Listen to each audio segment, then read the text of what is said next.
Welcome to special analysis. నేను రమ మండవ. ఈ రోజు అనాలిసిస్లో భాగంగా మనం తీసుకోబోతున్న టాపిక్ ఏంటంటే, ఆల్రెడీ మనం ఒక టైటిల్ ఖాయం చేస్తున్నాం. ముద్రగడ ఒట్టు తీసి గట్టు మీద పెట్టాడు అనే టైటిల్ మనం ఖాయం చేయడం జరిగింది. ఇక చూసినట్లయితే ముద్రగడకి ఎప్పుడు కూడా మాట తప్పడం మడమ తిప్పడం అనేది అలవాటే. యాక్చువల్గా ఆయన వైఎస్ఆర్సీపీలో అధికారికంగా చేరింది ఇటీవలే. కానీ అంతకు ముందు నుంచి కూడా జగన్మోహన్ రెడ్డి తరహాలోనే ఆయన వ్యవహరించేవాళ్ళు. జగన్మోహన్ రెడ్డి అడుగుజాడలో నడవడానికి ఆయన ఇష్టపడేవాళ్ళు. అలాంటి ముద్రగడ ఎన్నోసార్లు ఒక మాటని ఆయన ఏదైతే అనౌన్స్ చేయడం, ఎంతో డెరగేటరీ కామెంట్స్ చేయడం, అదేవిధంగా దాన్ని మళ్ళీ వెనక్కి తీసుకునే ప్రయత్నం చేయడం చాలాసార్లు జరుగుతూ వచ్చింది. అందుకే చాలా సందర్భాల్లో ఆయన తన క్రెడిబిలిటీ కూడా పోగొట్టుకున్నారు. అలాంటి ముద్రగడ ఈ రోజున తన శపథాన్ని గతంలో ఎంతో సీరియస్గా ఆయన ఒక శపథం చేశాడు ఒక విషయంలో. అలాంటి శపథాన్ని తీసుకెళ్ళి పక్కన పెట్టేసి దాన్ని తొంగలో దొక్కేసి ఈ రోజున మళ్ళీ ఒకసారి తను రాజకీయంగా అప్లిఫ్ట్ అయ్యే ప్రయత్నం చేస్తూ ఉన్నారు. తనే కాదు, తన కొడుకు గిరిని కూడా అదే స్థాయిలో రాజకీయాల్లో ప్రమోట్ చేయడానికి ఆయన ప్రయత్నం చేస్తూ ఉన్నారు. అయితే దీనికన్నా ముందు గతంలో జరిగిన పరిణామాలను ఒకసారి చెప్పుకోవాలి. మనం చూసినట్లయితే ముద్రగడ పద్మనాభం రాష్ట్ర రాజకీయాల్లో ఒక గుర్తింపు ఉన్న నేత, తనకంటూ ఒక ఇండివిజువల్ ఇమేజ్ క్రియేట్ చేసుకున్న నేత ఆయన. మనం చూసినట్లయితే స్టార్టింగ్లో ఆయన టీడీపీ నుంచి కూడా ఆయన ఎమ్మెల్యే కావడం జరిగింది. తర్వాత రోజుల్లో కాంగ్రెస్లోకి వెళ్ళి కూడా ఎమ్మెల్యే అయి ఉన్నారు. అట్లా సుదీర్ఘకాలం ఆయన ఎమ్మెల్యేగా పనిచేసినప్పటికీ ఎప్పుడైతే ఆయన 94లో ముద్రగడ పద్మనాభం పత్తిపాడు నుంచి పోటీ చేశారు. పత్తిపాడు నుంచి పలుసార్లు ఆయన గెలిచి అసెంబ్లీలో అడుగుపెట్టిన సందర్భం ఉంది. కానీ ఎప్పుడైతే తాను పత్తిపాడు నుంచి పోటీ చేసి ఓటమి పాలయ్యారో అప్పటి నుంచి కూడా ఆయన చాలా సీరియస్గా శపథం చేశారు. పత్తిపాడు ప్రజలు తనను ఓడించారు కాబట్టి నేను అక్కడ పోటీ చేయబోను, ఇక నుంచి పత్తిపాడులో ఎలాంటి అసోసియేషన్ కూడా నేను పెట్టుకోను అంటూ ఒక శపథం చేశారు. అప్పటి నుంచి కూడా పత్తిపాడు కాన్స్టిట్యున్సీ వైపు మాత్రం ఆయన చూడలేదు. ఇక అనేక రకాల తర్వాత రోజుల్లో చాలా రోజులు కామ్గా ఉన్నప్పటికీ ఎస్పెషల్లీ ముద్రగడికి ఆ స్థాయిలో ఆయన వార్తల్లోకి వచ్చిన సందర్భం అంటే ఏదంటే 2014లో చంద్రబాబు నాయుడు అధికారంలోకి వచ్చిన తర్వాత ముద్రగడ పద్మనాభం ఆ రోజున కాపు ఉద్యమాన్ని మరో అంచుకు తీసుకెళ్లాలని కూడా ట్రై చేశారు ఆయన. కాపు కార్పొరేషన్ పేరుతోని, కాపులకు రిజర్వేషన్ల పేరుతోని ఆయన హడావిడి చేయడం జరిగింది. ఆ రోజు ఏదైతే తుని ఇన్సిడెంట్ అది ఎక్కడి వరకు లేట్ చేసిందంటే, ఆ రోజున ఇండస్ట్రీలో ఉన్న పలువురు దాసనారాయణ మొదలుకొని చిరంజీవి దాకా పలువురు పెద్దలతో పాటు ఇక మరోవైపు చూస్తే పార్టీల పరంగా పార్టీలకు అతీతంగా కాపు సామాజిక వర్గంలో ఉన్న ప్రీడామినెంట్గా ఉన్న నేతలంతా కూడా ఆయనకు మద్దతు ఇవ్వడం జరిగింది. అయితే ఆ తర్వాత రోజుల్లో ఆ ఉద్యమం మోనోపలిగా తయారైంది.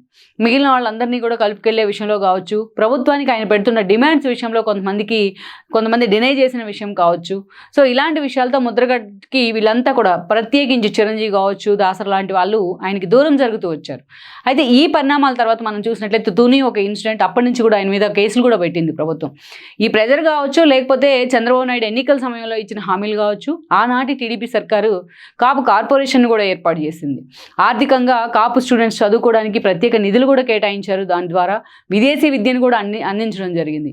ఇక ఎట్ ద సేమ్ టైం కాపు రిజర్వేషన్ల అంశం మీద చంద్రబాబు నాయుడు చాలా కీలక స్టెప్ తీసుకున్నారు. అసెంబ్లీ వేదికగా దానికి తీర్మానం చేసి ఆయన జాతీయ స్థాయిలో పార్లమెంట్కి కూడా పంపించడం జరిగింది, సెంట్రల్ గవర్నమెంట్కి కూడా పంపించడం జరిగింది. అయితే గతంలో రిజర్వేషన్ల అంశం మీద సుప్రీంకోర్టులో తీర్పు ఉంది. దాని ప్రకారం ఈ కాపు రిజర్వేషన్ల అంశం చెల్లదు అంటూ కూడా కేంద్రం దాన్ని మళ్ళీ తిప్పి పంపించింది. అయితే ఇంత చేసిన చంద్రబాబు నాయుడు అదే స్థాయిలో ముద్రగడ రోడ్డు మీదకి వచ్చి ధర్నాలో, నిరసనలో, ఇక ఒక దశలో ఆయన పళ్ళాలు మోగించండి అనే దగ్గర నుంచి అనేక అంశాల్లో ఆయన చంద్రబాబు నాయుడిని టార్గెట్ చేస్తూనే ఉండేవాళ్ళు. దాని వెనుక వైఎస్ఆర్సీపీ నేతలు ఉన్నారనేది, వైఎస్ఆర్సీపీ ఉందనేది అందరికీ తెలిసిన వాస్తవం కూడా. ఇక ఆ తర్వాత రోజుల్లో ముద్రగడ సోలోగా అయిపోయినారు ఎన్నికలు వచ్చేటప్పటికి. ఆ సమయంలో జగన్మోహన్ రెడ్డి పాదయాత్ర చేస్తూ ఉంటే ఆ పాదయాత్రలో కూడా ఆయనతో కలిసి నడవడం జరిగింది. ముద్రగడ పార్టీలోకి వస్తారనో, ఆయన కీలక స్థానంలో పోటీ చేస్తారనో ఒక ప్రచారం జరిగింది. పిఠాపురం మొదలుకొని భీమవరం, కాకినాడ దాకా అనేక కాన్స్టిట్యున్సీలో ఆయన పేరు వినిపించింది. ఆయన కేవలం ఆయన జగన్మోహన్ రెడ్డికి మద్దతుగా మాత్రమే ఆ రోజు ఎన్నికల్లో కూడా ప్రచారం చేశారు ఇండైరెక్ట్గా. 2019లో జగన్మోహన్ రెడ్డి ప్రభుత్వాన్ని ఏర్పాటు చేశారు. ఎన్నికల ప్రచారం, తూర్పుగోదావరి ఎన్నికల ప్రచారంలో జగన్మోహన్ రెడ్డి కాపు రిజర్వేషన్ల అంశం నా చేతిలో లేదు, అది కేంద్ర ప్రభుత్వ పరిధిలో ఉంది అని ఓపెన్ స్టేట్మెంట్ ఇచ్చినా కూడా దాన్ని స్వాగతించిన పరిస్థితుంది. అదే కాపు రిజర్వేషన్ల అంశం మీద చంద్రబాబు నాయుడు తీర్మానం చేస్తే కనీసం దాన్ని పట్టించుకుని పాపను పోలేదు ముద్రగడ పద్మనాభం. ఇక అప్పటి నుంచి జగన్మోహన్ రెడ్డి ప్రభుత్వంలో ఉన్నప్పటి నుంచి ఆయన ఓన్ చేసుకునే ప్రయత్నం జరిగింది వైఎస్ఆర్సీపీ. ముద్రగడ కూడా అదే స్థాయిలో జగన్మోహన్ రెడ్డి ఆయన ఓన్ చేసుకున్నారు. ఇక మొన్నటి ఎన్నికల సమయంలో పర్టికులర్లీ 2024 సమయంలో అంటే మాత్రం ఇక పవన్ కళ్యాణ్ని టార్గెట్ చేయడానికి ముద్రగడ పద్మనాభం అనే వ్యక్తిని ఒక అస్త్రంగా మార్చుకున్నాడు జగన్మోహన్ రెడ్డి. ఎలాగైతే చంద్రబాబు నాయుడిని టార్గెట్ చేయడానికి జూనియర్ ఎన్టీఆర్ ఫ్యాన్ బేస్ను వాడుకున్నారో, అదేవిధంగా పవన్ కళ్యాణ్ టార్గెట్ చేయడానికి మెగా ఫ్యాన్ బేస్ని ఎలా అయితే వాడుకునే ప్రయత్నం జరిగిందో, same as it is Pawan Kalyan target చేయడానికి ముద్రగడను ఒక అస్త్రంగా వాడుకోవడం జరిగింది. పిఠాపురంలో పవన్ కళ్యాణ్ పోటీ చేస్తే ముద్రగడని పోటీకి పెట్టాలని కూడా ఒక దశలో జగన్మోహన్ రెడ్డి అనుకున్నారు.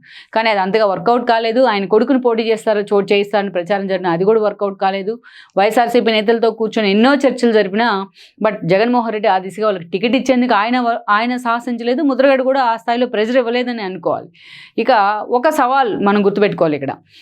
పవన్ కళ్యాణ్ కానీ పిఠాపురం నుంచి గెలిచినట్లయితే తన పేరుని ముద్రగడ పద్మనాభరెడ్డి అని మార్చుకుంటానంటూ కూడా ఆయన సవాల్ చేయడం జరిగింది. పవన్ కళ్యాణ్ ఒక థంబింగ్ మెజారిటీతో మొన్నటి ఎన్నికల్లో పిఠాపురం నుంచి ఎమ్మెల్యేగా గెలిచారు. ఈరోజు డిప్యూటీ సీఎంగా ఉన్నారు. 100% స్ట్రైక్ రేట్తోని ఆయన తన పార్టీలో పోటీ చేసిన అన్ని చోట్ల కూడా గెలవడం జరిగింది, ఈవెన్ ఎంపీ అండ్ ఎమ్మెల్యే సీట్స్లో. వెంటనే ముద్రగడ టార్గెట్గా ఒక ట్రోలింగ్ అయితే స్టార్ట్ అయింది జనసేన టీడీపీ నుంచి, పేరు ఎప్పుడు మార్చుకుంటారు అని. అందుకే ఆయన అఫిషియల్గా పేరు కూడా మార్చుకోవడం జరిగింది. అయితే ముద్రగడ చేసే వ్యవహారాన్ని ఆయన కూతురు మాత్రం డినై చేస్తూ ఇటీవల ఆమె జనసేన జెండా కూడా కప్పుకున్నారు. ఇక ఇలాంటి పరిస్థితుల్లో అసలు ముద్రగడ జగన్మోహన్ రెడ్డి ఇప్పుడు తాను ఓటమి పాలై తన వెంట ఉన్న నేతల్ని కాపాడుకోలేని పరిస్థితుల్లో అసలు ముద్రగడ పరిస్థితి ఏంటి అనేది చాలా రోజులుగా జరుగుతున్న చర్చ.